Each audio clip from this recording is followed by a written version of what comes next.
Magandang tanghali mga kabay. So meron po akong approve repair dito. Job number mga kabay 39797. Ayan, ang model nito mga kabay DCD17. Ito po yung 12 volts na cordless ng DeWalt. Ayan. Drill lang po ito mga kabay. Wala po siyang hammer. Ayan, tingnan natin kung may hammer ba ito. Wala yata mga kabay. Burado na. So, ito mga kabay, gumagana siya. Ang sira lang niya ay yung kanyang motor. Ito po. Di-carbon pa po kasi ito. Bali, maiksi na po yung carbon ng luma. Kaya ko po siya papalitan ng motor. Yung pangalawa, yung kanyang chock. Ayan. Sira din po yung chock niya. Minsan, hindi na siya naghihigpit. So, ang size pala nito mga kabay, 3.8 by 3.8. Ayan. 10 mm. Tapos yung kanyang selector sa 1 and 2 speed. Ayan. Basag po ito mga kabay. Kaya ko po siya papalitan. So tara mga kabay, samahan niyo po ako, kakabit natin. So ayan mga kabay, natanggal na natin yung screw. So unahin muna natin kabit yung motor tsaka yung kanyang 1 and 2 speed. Panghuli na lang natin yung chock.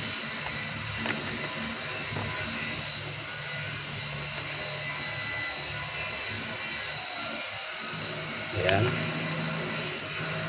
So, dahan-dahan lang pagkalas mga kabay para hindi magkalasan yung gear niya na maliliit. Kailangan din ng basahan. Ayan. So, ito yung papalitan natin, yung pinaka-arma motor niya. Ayan. Tapos, ito naman po yung basag niya na selector. Ayan. Wala na po siyang pagkakapitan. So, ito mga kabay, dito lang yan nakalagay. Ayan.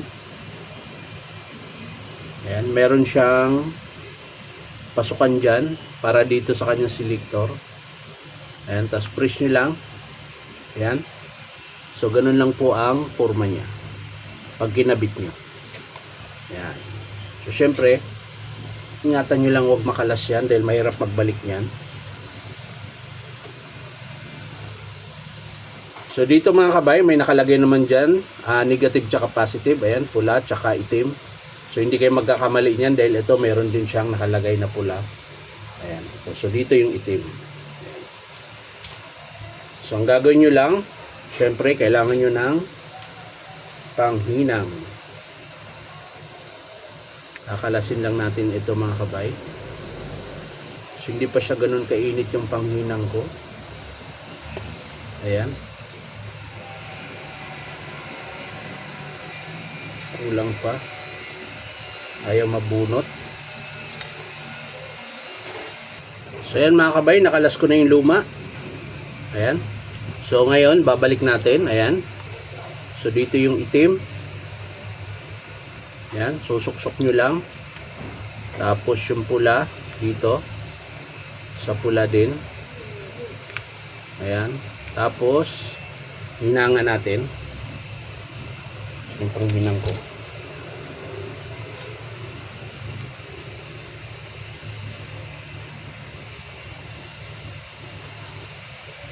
Ayan.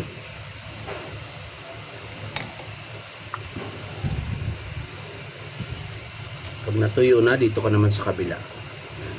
So sa mga gusto magpa-repair mga kabay, punta lang kayo dito sa Powerman Hardware, 530 T. Alonso, Santa Cruz, Manila. Ayan. At syempre, baka naman pwede makahingi sa inyo isang subscribe dito po sa aking YouTube account na Inom Tabay. Dito nyo rin pala mabibili yung spare parts ng DeWalt Black & Decker Stanley. Pero minsan mga kabay, hindi po lahat meron. Meron namang walang pyesa, meron ding naubusan lang ng stock. Ayan.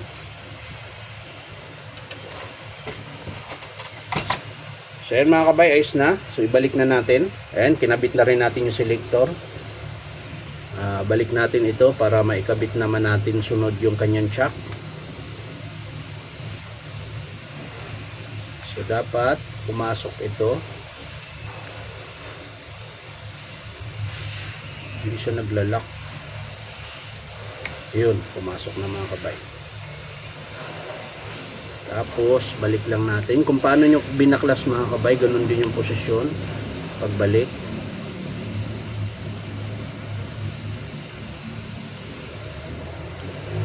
Ayan. Kailangan lapat na lapat siya. At syempre yung kanyang wire ay ayusin natin para hindi siya maipit.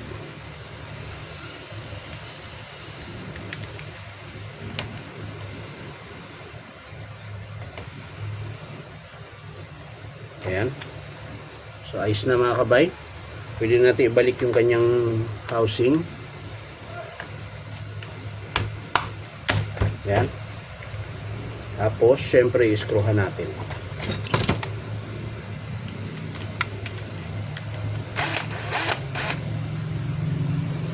So ayan mga kabay, naiskruhan na natin. Naikabit na natin yung motor tsaka selector. So ang susunod natin mga kabay, ito naman chuck. So ayan, gagamit lang kayo ng, ito kasi meron siyang screw sa loob. So ang gagamit lang kayo ng star na T20 yung number. Ayan. So ito mga kabay, baka magtaka kayo, malambot na siya. Nakalas ko na po ito bago nung in-estimate ko siya. So ito malambot na lang.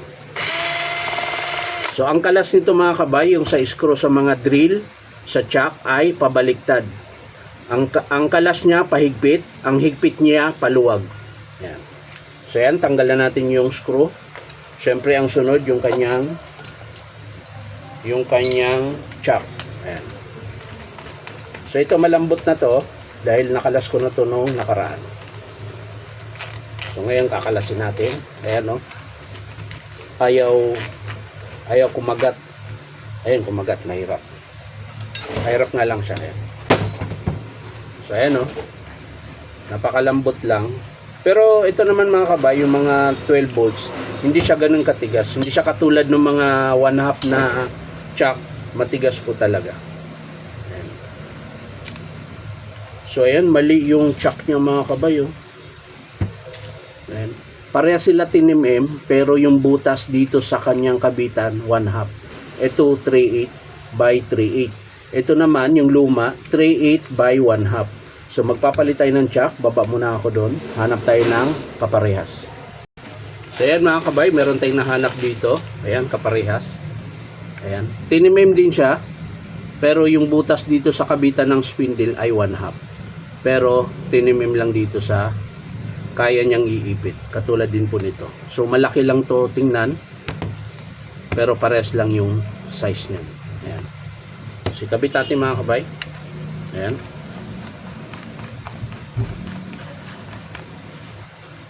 Siyempre, pag hinigpitan nyo mga kabay, suksok nyo lang tong kanyang yung alin. Tapos paluin nyo lang papunta doon. Ayan. Ganyan lang. Ayan. So, mahigpit na yan. Siyempre, yung kanyang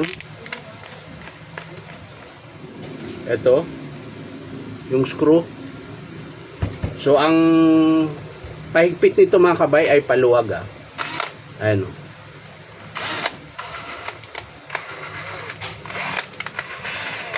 Yan lang, hindi papasok. Hindi papasok yung kanyang kailangan pambutasan mga kabay. So yan mga kabay, ang ginawa ko, binutasan ko na lang ulit yung butas ng chuck para papasok yung screw niya na 10mm. So ayan, pasok na siya mga kabay. Kanina kasi ayaw pumasok dahil maliit yung pinakabutas. Para lang siya uubra. Ayan. So kabit ko ulit ito mga kabay, yung chuck niya. Ayan. Tapos hihigpitan lang natin.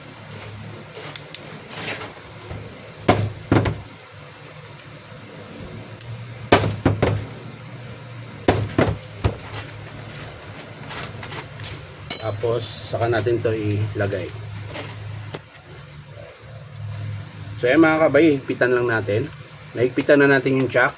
So lagay lang natin yung kanyang screw. So ayan, gamit kayo ng T20 na star yung dulo or bulaklak.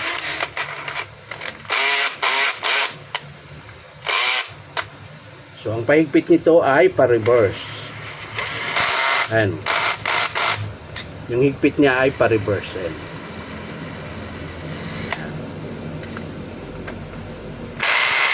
So ayan, mahigpit na mga kabay. Testing lang natin.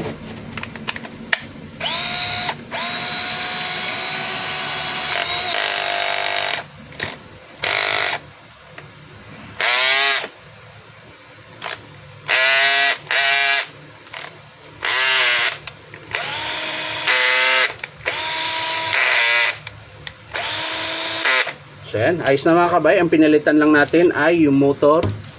Ito po, tsaka chuck niya. At yung kanyang selector. So maraming salamat mga kabay sa panonood. At palike and share na rin po. At syempre po, baka pwede makahingi isang subscribe dito po sa aking YouTube account na Inom Tabay. So maraming salamat. Bye-bye.